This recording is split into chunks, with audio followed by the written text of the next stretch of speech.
On the night of the full moon, demonkind's stronghold is under siege by its worst nightmare.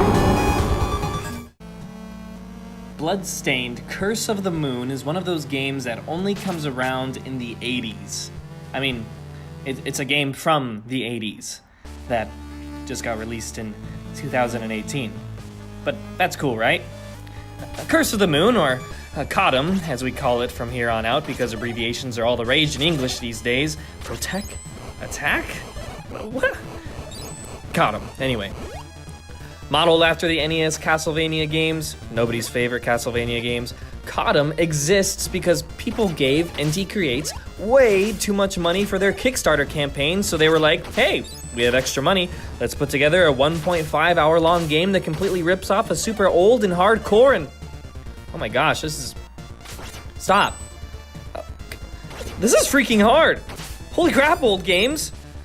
Okay, so Codem didn't completely rip it off. At least it's not as balls to the wall hard as actual Castlevania. Maybe that's a cop-out. Okay, let's be honest, I'm so glad this one's easier. Thank you, new game ripping off old game, for not ripping it off too much. Bloodstained follows the quest of Zangetsu, a warrior from the east, hell-bent on ridding the world of the demon threat. Throughout this typical journey, you fight your everyday monsters like a flying lion head, a train robot, a two-headed dragon snake that turns into a teeth horror, a flamboyant ship peacock, man, thing, whatever, a blood bathtub Mary Poppins,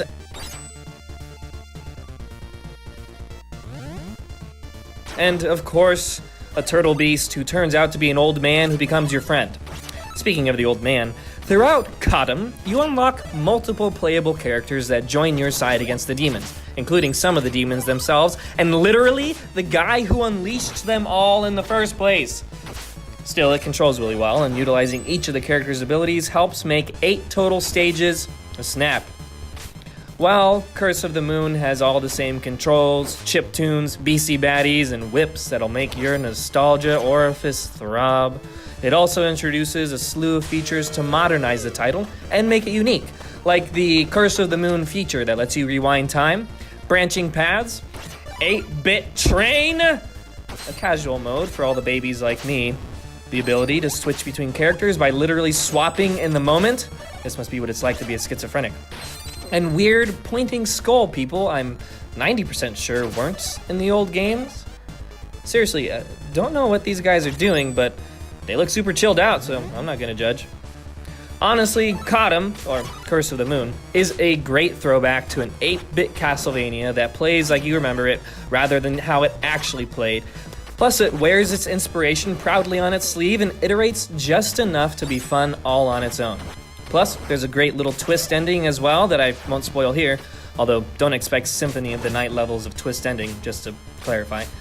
There's a fair amount of replayability options with different difficulty levels, as well as small secrets and branching paths to find that altogether justify its $9.99 price tag, earning this game a rating of bloody good time.